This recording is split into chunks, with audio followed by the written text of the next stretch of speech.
Assalamualaikum, salam sejahtera. Anda menonton Agenda Awani Asia dan sudah tentu ini adalah ruang dan juga platformnya kami bawakan diskusi dan juga perbincangan berkaitan dengan isu semasa dan juga perkembangan semasa di peringkat serantau ataupun di peringkat Asia ini. Untuk minggu ini sudah tentu kita nak bercakap tentang sambutan Tahun Baharu Cina kerana sudah tentu semua sedia maklum bahawa esok ataupun pada hari Ahad akan disambut bagi mereka lah yang menyambut Tahun Baharu Cina. Itu adalah sambutannya dan juga untuk waktu ini saya rasa perkara yang penting untuk kita bawakan dalam platform diskusi Agenda Awani Asia itu iaitu yang pertamanya kita melihat betapa meriahnya sambutan Tahun Baharu Cina selepas pasca pandemik COVID-19 dan juga kita ingin melihat kepada integrasi silang budaya bukan saja di Malaysia tetapi kita bercakap di peringkat serantau ini. Jadi untuk waktu ini kalau boleh saya nak bersama dengan dua tetamu. Yang pertamanya daripada kumpulan media Cina, wartawan kumpulan media Cina CMG Liang Liang ataupun nama mesranya Husna, dan seorang lagi adalah Profesor Madya Teknologis Dr. Jessica Ong Hai Liao.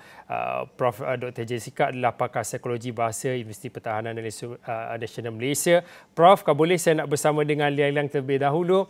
Kalau boleh dikongsikan pada waktu ini, saya kira ini adalah satu sambutan Tahun Baru Cina yang cukup signifikan bagi rakyat Cina setelah kerajaan ataupun pemerintah di Cina memutuskan untuk buat keputusan untuk memansuhkan dasar sifat COVID-19. Malah saya ada data-data yang dikongsikan melihat kepada angka dianggarkan 2.1 bilion perjalanan pulang di seluruh negara Cina antara 7 Januari hinggalah 15 Februari kerana warga kota untuk memanfaatkan sepenuhnya peluang pertama dalam tempoh 3 tahun selepas pasca pandemik COVID-19 untuk meraihkan Tahun Baharu Cina. Malah ada data-data lain seperti melihat kepada kebangkitan industri penerbangan ataupun perjalanan udara domestik yang dianggarkan lebih pada 70,000 penerbangan berorientasi Cina. Tetapi untuk bercakap tentang sektor-sektor pelancongan itu nanti saya nak bercakap dahulu. Kalau boleh Liang Liang ataupun Husna kongsikan tentang betapa meriahnya sambutan Tahun Baharu Cina di China untuk tahun 2023 ini. Husna. Okey, terima kasih. Yang pertama saya mahu mengucapkan terima kasihlah untuk bagi peluang ini kepada saya untuk berbual-bual tentang Tahun Baru Cina, dan saya juga nak mengucapkan selamat Tahun Baru Cina kepada Fauzi, kepada Prof dan kepada kawan-kawan yang menonton program kami ini. Dan sekarang betul di Beijing suasana yang menyambut Tahun Baru Cina memang amat meriah. Dan kalau apa yang saya nampak, kedai-kedai dan pusat beli belah semuanya adalah dipenuhi pelanggan, dan kalau di destinasi pelancongan di Beijing pun semuanya dipenuhi oleh pelancong dari seluruh negara. Dan setakat 17 Januari iaitu Selasa, jumlah aliran penumpang seluruh negara China telah melebihi 43 juta orang kali, meningkat kira-kira 47% berbanding dengan tempoh yang sama pada tahun yang lalu. Dan kalau bercakap tentang tradisi yang masih dikekalkan, contohnya membersihkan rumah untuk melayan kawan-kawan yang datang dan menulis kuplet dan melawati kawan-kawan, rakan-rakan dan sebagainya. Dan saya rasa antaranya yang paling popular, boleh dikatakan yang paling popular adalah menerima angpau. Dan di kampung saya, mereka yang boleh menerima angpau biasanya kanak-kanak dan warga emas. Dan kalau bagi mereka yang tak cukup tua ataupun sudah bukan kanak-kanak macam saya, pemuda yang sudah bekerja, kena bertanggungjawab untuk memberi angpau. Dan selain tradisi lama, saya rasa di China sekarang ini sudah ada banyak tradisi yang baru untuk menyambut TBC. Terutamanya selepas wabak COVID-19 ini berlaku, ramai orang di China tidak dapat berkumpul dengan ahli keluarga pada Tahun Baru Cina. So beransur-ansur kami menggunakan angpau elektrik untuk menyampaikan salam kepada ahli keluarga. Dan kini selain itu, ramai orang di China semakin mementingkan perlindungan alam sekitar. So banyak bandar di China juga mula mengurangkan pembakaran bunga api. Sebaliknya meraihkan festival ini melalui pertunjukan cahaya lampu, pertunjukan drone dan sebagainya, dan cara-cara yang lain yang lebih hijau. Dan saya rasa satu lagi tradisi yang berbaloi sebut adalah mengenai gala Tahun Baru Cina anjuran kumpulan media China CMG. Tapi ini memang bukan iklan. Sejak Gala Tahun Baru Cina CMG edisi pertama disiarkan pada tahun 1983, program ini telah menjadi sebahagian penting bagi kebanyakan keluarga China untuk menyambut Tahun Baru Cina, termasuk keluarga Husna. So inilah perkongsian saya untuk suasana sekarang di China. Prof, seperti yang saya katakan sebelum kita lakukan temu bual ini, jangan terkejut ya dengan betapa fasihnya rakan kita Husna yang berada di Beijing yang berkongsi. Saya rasa tradisi dan juga berkaitan dengan sambutan Tahun Baru Cina di Beijing seperti yang dikongsikan Husna tak jauh beza lah kalau kita nak samakan dengan konsep dan juga konteks perayaan Tahun Baru Cina di Malaysia. Mungkin tetapi untuk waktu ini, Prof, bagaimana dan juga sejauh mana signifikannya apabila kita bercakap tentang meraihkan perayaan. Kalau di Malaysia ni tak kiralah Tahun Baru Cina ke, sambutan Aidilfitri ke, ataupun perayaan Deepavali Thaipusam, malah Christmas pun, rakyat Malaysia menonjolkan solidariti, kebersamaan dan juga perpaduan itu. Jadi mungkin boleh dikongsikan sejauh mana apabila kita cakap tentang sambutan Tahun Baru Cina ini mencerminkan erti perpaduan yang sebenar sebagai rakyat Malaysia, Prof. Baik, terima kasih Fauzi. Salam sejahtera dan juga salam perpaduan. Terima kasih Asra Awani. Dan sekarang ni Fauzi, saya sekarang berada di Motek ya, sebab kita memang ada pembentangan berkaitan dengan teater makyum. Jadi walaupun ya kita dalam pelbagai budaya di sini ya, ingin menyambut Tahun Baru Cina, teater makyum ataupun apa sahaja, semua dekat di hati kita. Jadi saya pun nak ucapkan Kongsi Facai, Kong Hei Facai, Sidai Pilot kepada semua, kepada Husna, Fauzi dan semua yang bersama di Asra Awani. Dan saya melihat dan ingin mengucapkan terima kasih lah ya. Terima kasih banyak-banyak kepada Pak Muhammad Datuk Seri Anwar Ibrahim, Perdana Menteri, yang telah mengilhamkan ya tentang membangunkan masyarakat madani.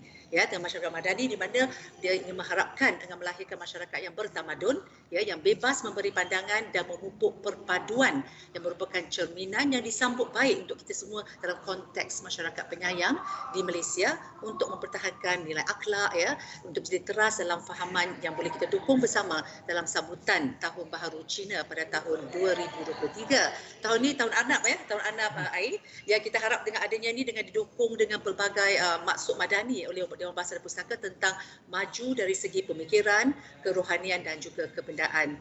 Dan untuk Fauzi ya, untuk makluman Fauzi juga dengan adanya 6 rukun ini memang sangat baik, iaitu kemampanan, kesejahteraan, daya cipta, hormat, keyakinan dan ihsan. Dan madani juga ingin saya gabungkan di sini berkaitan keinginan ataupun hasrat untuk kembali kepada identiti, kebudayaan dan kemampuan sendiri dalam membina Malaysia lebih baik. Tapi saya ingin tekankan tentang kalimat hormat tu, Fauzi. Hormat. Bagi saya hormat itu adalah kalimat yang sangat berharga, bermakna, yang boleh membuatkan kita rasa bahawa kita perlu menghormati semua kaum di Malaysia. Tidak kira sama di sini ataupun di Sabah Sarawak, jangan kita lupa. Dan tentang aspek maruah manusia, adab ya, serta prinsip memperlakukan orang lain sebagaimana seorang itu mahu diperlakukan dengan tumpuan khusus kepada hak asasi manusia dan maruah. Jadi bagi saya pada sambutan tahun ini sangat meriah. Kita dapat lihat dah di jalan raya kita dah penuh ya. Dan saya nampak dah penuh balik orang balik kampung dengan semangat yang ada. Dan saya dapat melihat bukan saja orang Cina membelah, orang Melayu, orang India semua membelah sama-sama. Saya nampak juga memberikan buah tangan di antara orang Cina memberikan kepada orang Melayu memberikan kepada orang Cina, orang India turut memberikan hamper, hadiah sebagainya dalam sambutan Tahun Baru Cina. Tahun ini sangat menarik dan saya rasa begitu syukurlah ya, syukur dengan sambutan Tahun Baru Cina pada tahun ini dan semoga terus dipupuk perpaduan negara kita, Fauzi. Okey, untuk makluman Husna juga rakan-rakan lain yang berada di CMG atau mereka yang sedang menonton, madani ataupun konsep negara madani ini adalah dibawakan di bawah pentadbiran Kerajaan Baharu, di bawah pentadbiran pimpinan Perdana Menteri Datuk Seri Anwar Ibrahim dan seperti yang konsep yang telah pun dijelaskan oleh Prof Jessica. Okey, Prof tadi disebutkan tahun ini adalah tahun Arnab. Mungkin boleh dikongsikan apa signifikannya tahun Arnab untuk tahun 2023 yang penuh dengan cabaran ni, Prof? Baik, hubungan Arnab tadi saya sempat dengan Fauzi tahun ular ya, dilakukan tahun ular. Jadi saya melihat dari segi Arnab ni dalam bulan metodologi Cina ini mencipta tanda yang mementingkan kecantikan sebenarnya, kecantikan. Tetapi kita melihat Arnab ni adalah makhluk yang sensitif yang mementingkan kedamaian dan ketenangan. Kalau kita lihat semula, Arnab juga merupakan tanda menunjukkan umur yang panjang dan untunglah kalau Husna pun boleh membantu saya kemudian ya berkaitan dengan Arnab di sini. Kita lihat ada kelainan ya dalam tahun Arab ini dengan menunjukkan bahawa Arnab ni merupakan satu dengan kura-kura ya, kalau ingat lagi cerita Arnab dan kura-kura ya, bermaksud dalam menjalani kehidupan yang mencabar ni, walaupun kita menghadapi pelbagai cabaran, pelbagai dugaan ya, pelbagai krisis dalam hidup ini, pelbagai kontradiksi, tetapi dengan adanya Arnab sebagai simbolik di sini, kita lihat antara pro kontra ya, antara laju dan lambat, ya, antara pantas dan lembab, senyap dengan hiruk pikuk.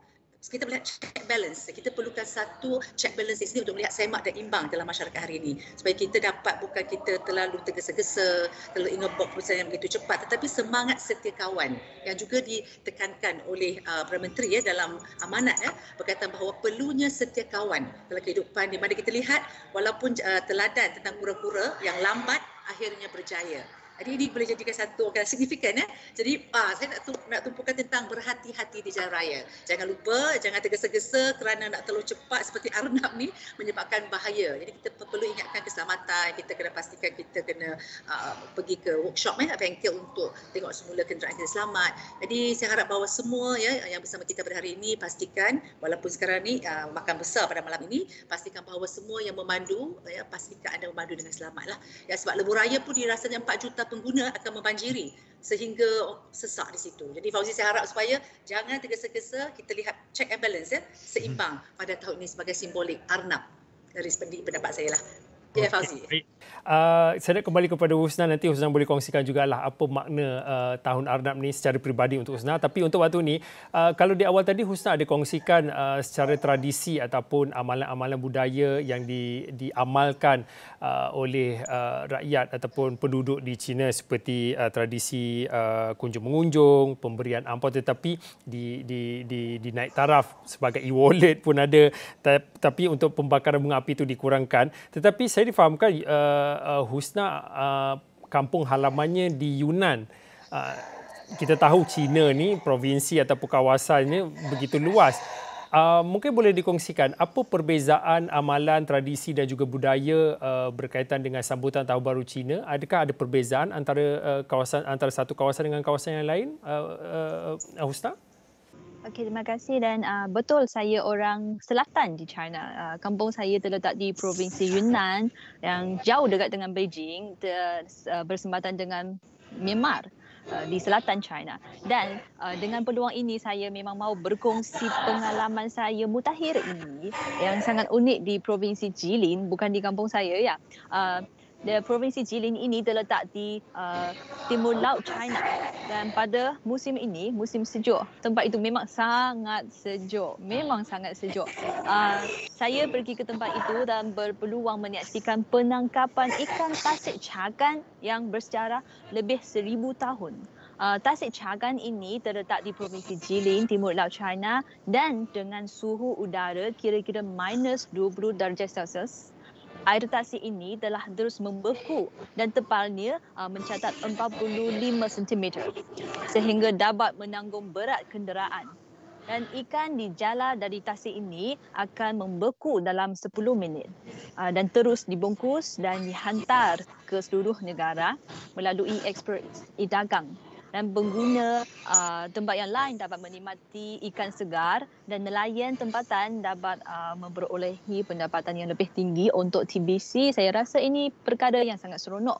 Dan kalau di kampung saya, Provinsi Yunnan yang terletak di bahagian selatan China, lebih panaslah, lebih macam Malaysia. Dan salah satu adat resam tempatan yang sangat unik untuk menyambut Tahun Baru Cina ialah jamuan di Jalan Panjang. Pada masa itu, penduduk tempatan akan meletakkan meja di tengah jalan yang sepanjang beberapa ratus meter dan berkongsi lauk pauk sendiri dan melayan tetamu dari tempat yang lain. Memang banyak adat resam yang special lah.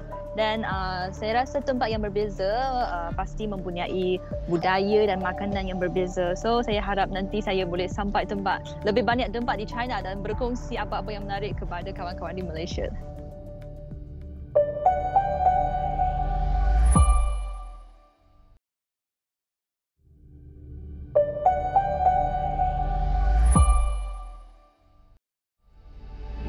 Tadi disebutkan ataupun dikongsikan oleh Husna tentang satu tradisi yang dilakukan khususnya di kawasan Provinsi Yunnan, jamuan makan di tengah-tengah jalan ya, di sebelah jalan panjang. Okey, itu nanti kita nak bercakap tentang budaya dan juga amalan tu.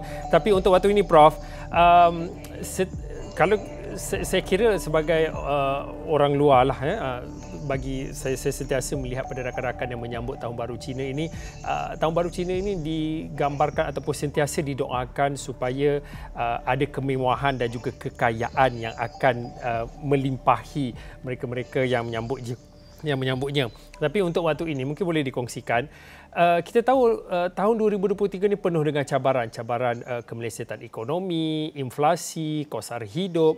Tetapi untuk waktu ini, apabila kita bercakap tentang mendepani ketidaktentuan cabaran 2023 ini, sudah tentu kita melihat kepada kesatuan dan juga perpaduan itu penting. Mungkin boleh dikongsikan daripada sudut pandang Prof untuk melihat, ya, tahun 2023 ini cukup sukar, tetapi pengalaman lepas kita telah melalui COVID-19 daripada 2019, 2021, 2022, kita bersama-sama, kita bersatu padu.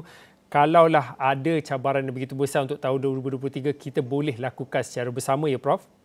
Ya, Fauzi, saya sangat setuju dengan tadi yang Husna katakan tentang ada banyak orang kata dari segi jamuan dan besar-besaran, itu semua menunjukkan dari segi perpaduan. Walaupun saya dengan Husna kita berbangsa Cina, tapi dalam Cina itu sendiri mempunyai banyak etnik berbeza. Ya, contohnya kita ada kaum Hokkien, ya, kita ada kaum dari segi Teochew, Hakka. Jadi itu pun kita masih ada kekurangan mengetahui tentang bagaimana ingin kita melihat dari segi budaya itu sendiri. Ya, mungkin Husna dari cara pakaian kita mungkin ada berbeza sedikit, makanan mungkin ada berbeza. Kalau di sini dengan kuih bakulnya, dengan yisang, jadi mungkin di Yunan ataupun di Chile pun ada perkara yang perlu kita ketahui. Itu yang penting. Jadi itu semua boleh dijadikan untuk sebagai satu ekonomi. Saya melihat dari segi ekonomi di mana kita boleh mengangkat kebudayaan kita begitu istimewa di Malaysia untuk diangkat ke peringkat antarabangsa. Contoh di China tadi, kita boleh mengangkat bukan sahaja budaya Cina, budaya Melayu itu sendiri, budaya India, untuk kita lihat, kita bawa ke luar negara untuk menjadi satu ekonomi secara SME ataupun secara kecil-kecilan. Itu pun satu contoh kita boleh membuat pelbagai perkara secara kreatif yang boleh kita angkat ke luar negara. Seperti Mak Yong tadi, mungkin kita boleh bawa ke luar negara.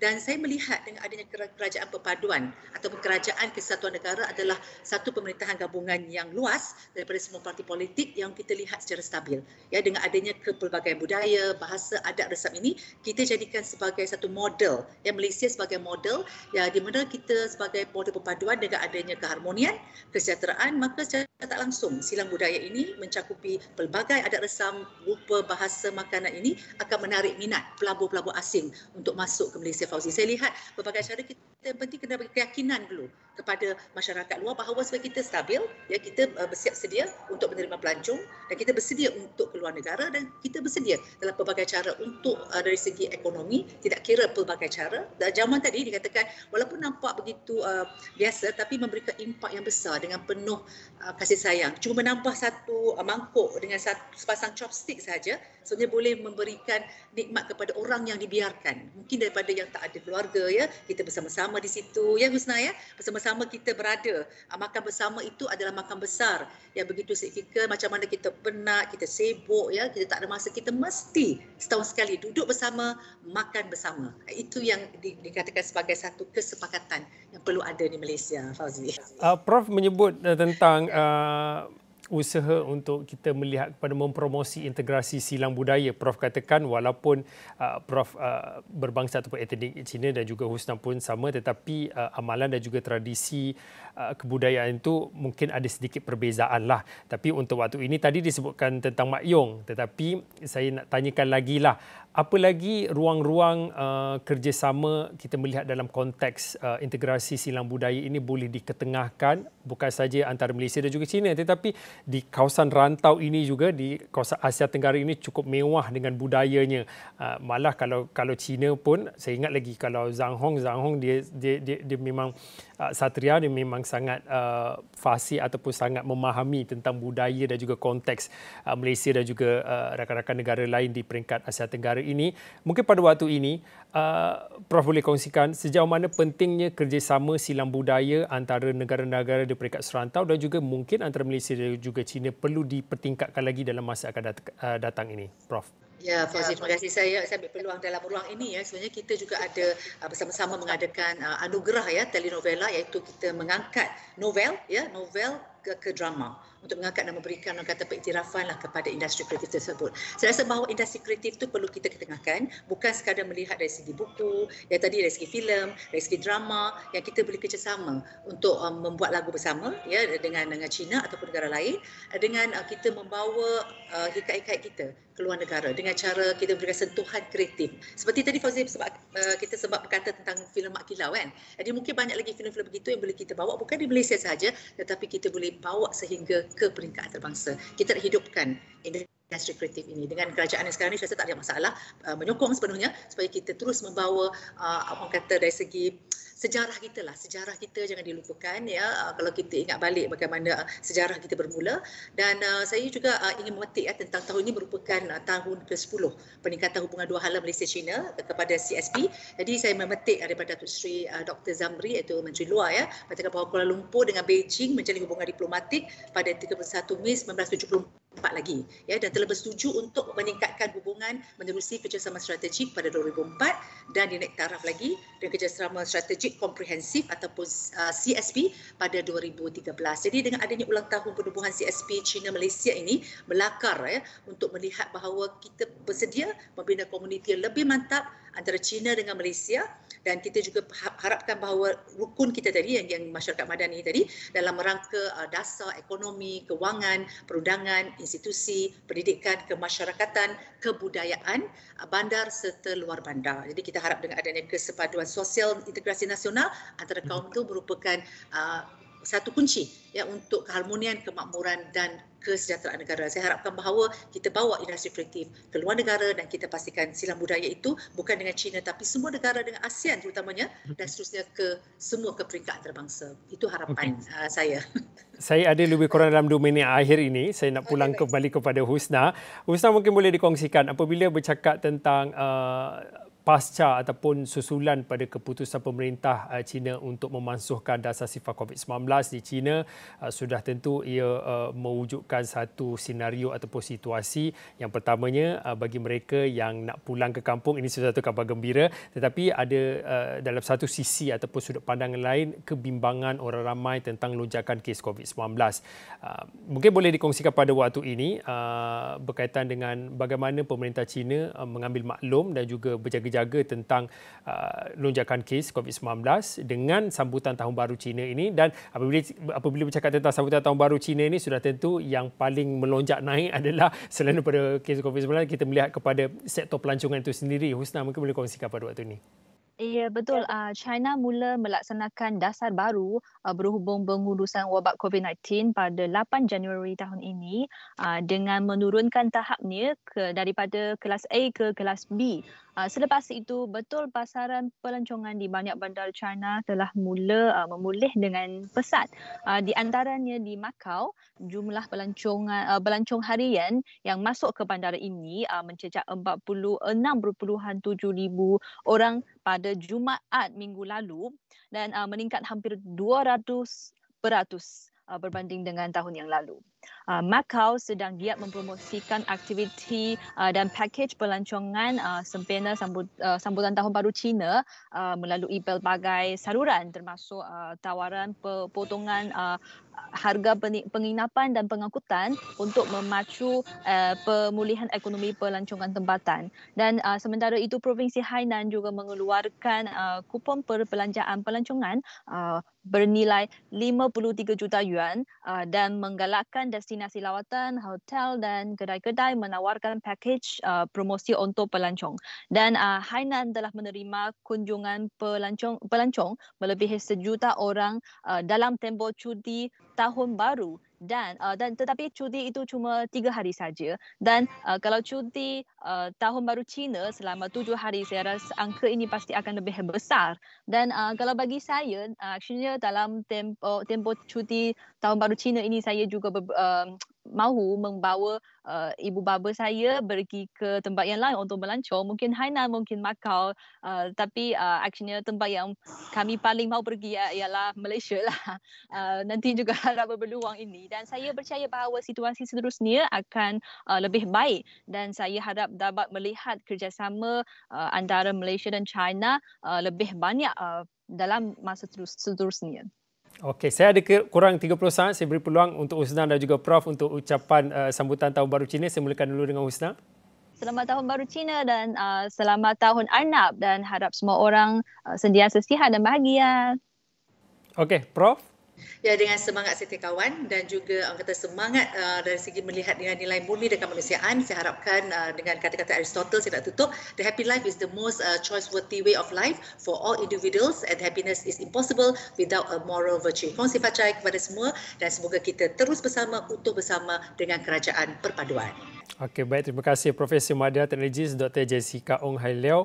Prof adalah pakar psikologi bahasa daripada Universiti Pertahanan Nasional Malaysia dan juga kita bersama dengan Liang Liang ataupun nama mesranya Husna, wartawan daripada kumpulan media Cina CMG, mana kedua-dua panelis ataupun tetamu pada malam ini berkongsi pandangan melihat kepada betapa meriahnya sambutan Tahun Baru Cina tahun 2023 yang penuh dengan cabaran ketidaktentuan, cabaran ekonomi dan juga krisis geopolitik.